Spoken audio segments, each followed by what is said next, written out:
भाजपा के सांसद हैं, केंद्रीय मंत्री हैं कृष्णपाल गुर्जर। उन्होंने तुगलक लेन में अपने घर का नेम प्लेट का नाम बदल के विवेकानंद मार्ग रख लिया है। अच्छी बात है, रख लिया। इसका मतलब वो अपनी देशभक्ति प्रदर्शित करना चाहते हैं।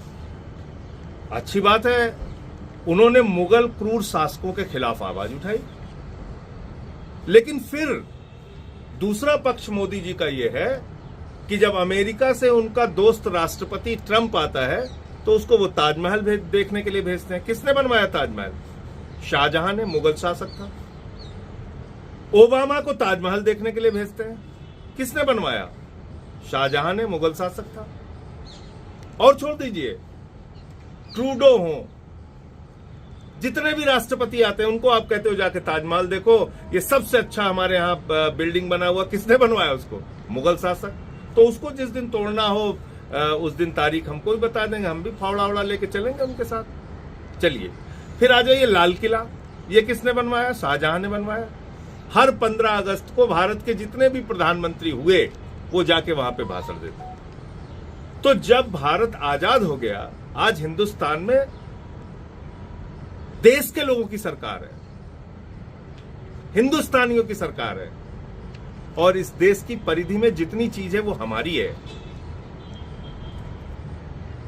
आप इसको तोड़ना चाहते हो, चलो तोड़ते हैं। यहीं पे लेडी हार्डिंग हॉस्पिटल बना हुआ है। वो कौन है? लॉर्ड हार्डिंग, जो वायसराय था भारत का, उसकी पत्नी के नाम पे लेडी हार्डिंग हॉस्पिटल बना हुआ है। अब आप मुझे बताइए कि अंग्रेज क्रूर शासक जिन्होंने 200 साल तक हिंदुस्तान को गुलाम बना के रखा, जो शहीद आजम भगत सिंह को फांसी पे चढ़ाते हैं, शहीद सुखदेव, शहीद राजगुरु, शहीद अशफाक उल्लाह, शहीद रोशन सिंह, शहीद राजेंद्र दहड़ी, शहीद खुदीराम बोस, शहीद प्रफुल्ल चाकी, कितने नाम लूं? हिंदुस्तान के लाखों क्रांतिकारियों को जेल में भर भर के सड़ाते हैं, जिनके शासनकाल में जलियांवाला बाग कांड हुआ। उनकी क्रूरता पे भाजपा का एक भी नेता नहीं बोलता, एक भी नेता। क्यों? क्योंकि ये अंग्रेजों के दलाल थे, इनके पुरखे। आरएसएस के लोगों ने अंग्रेजों की दलाली की है, तिरंगे झंडे को अशुभ बताया है। मैं चाहता हूं जितने भी मुगल क्रूर शासक हैं हिंदुस्तान के अंदर, उसके ऊपर खुली चर्चा हो, और आरएसएस के लोगों ने आजादी के आंदोलन में जो गद्दारी की है उसके ऊपर खुली चर्चा हो, तिरंगे झंडे का जो विरोध किया है उसके ऊपर खुली चर्चा हो, श्यामा प्रसाद मुखर्जी ने जो अंग्रेज गवर्नर को चिट्ठी लिखी है और कहा है कि भारत छोड़ो आंदोलन को कुचल देना चाहिए, उसके ऊपर चर्चा हो। ये बात करेंगे देशभक्ति के, जिनका संगठन इसलिए निर्माण हुआ हिंदुस्तान के अंदर कि देश के साथ गद्दारी करो। गद्दारों की फौज आज बात करेगी देशभक्ति के ऊपर। तो सबसे बड़ा सवाल यह है, आप मुगल क्रूर शासकों की जितनी निशानी मिटाना चाहते हो आप मिटाओ, लेकिन फिर ये ड्रामे मत करो कि ताजमहल दिखाने के लिए भेजो। ये बंद करो। अभी इनका एक विधायक में देख रहा था, वो एक रेडी वाले से कर रहा है, कह रहा है मीट की दुकान बंद करो।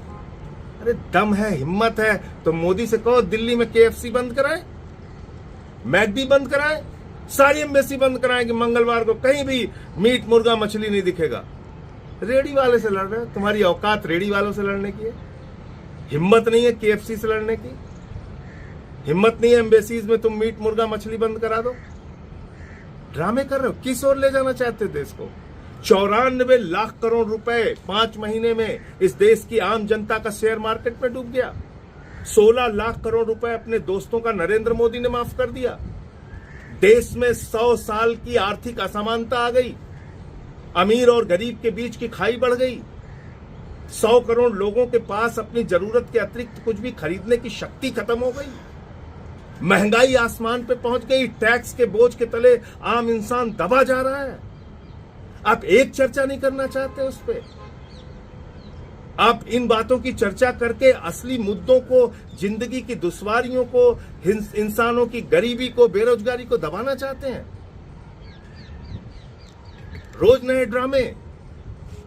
अरे आओ मैदान में। मैं तो कह रहा हूं, मैं जिस भी मंच पे आरएसएस की गद्दारी के बारे में बोलना हो मैं बोलने के लिए तैयार हूं। आरएसएस ने इस देश के अंदर आजादी के स्वतंत्रता संग्राम सेनानियों के खिलाफ मुखबिरी करने का काम किया है, अंग्रेजों के साथ मिलकर देश को तोड़ने का और दलाली करने का काम किया है। ये इनका काला इतिहास है, इस पर चर्चा होनी चाहिए।